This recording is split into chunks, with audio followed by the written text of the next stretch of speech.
1 in 2 women experiences physical or sexual abuse in their lives in Canada.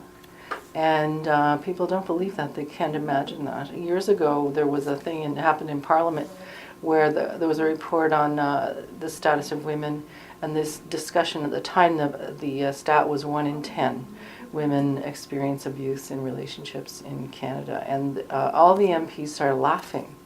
So it's kind of like pretty terrible reaction, right? But they were laughing because they couldn't imagine that it was possible. And they were laughing from shock. So over time, we've learned that it's actually 1 in 2, not 1 in 10, and that it's much more pervasive than we think it is.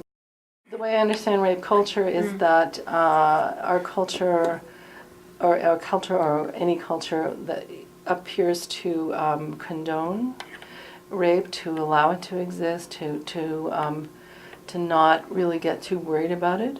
I think a couple of years ago, I saw a performance on it was Saturday Night Live, and it was Chris Brown, and I just remember this particular incident because it was shocking to me. And Chris Brown was on, him, he used to date Rihanna and all that stuff. Okay, so he did this performance, and there were all these candles everywhere, and it was very low lit, and it was all romantic-y, right?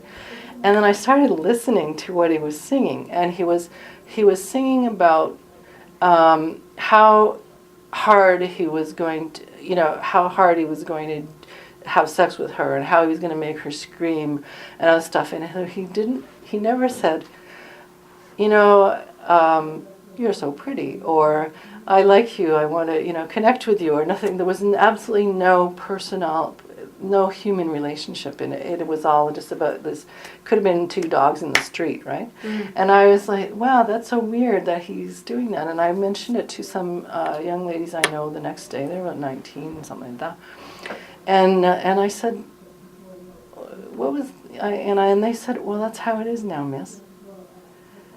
And I said, really? And they said, yeah, that's how we relate to each other. And I don't know, maybe that was their opinion, but it rung true for me in some ways, because there was this disconnect. It's about sex without heart, and that gets pretty stale pretty fast, over time. And then so you take that, you have that kind of attitude towards consensual sex.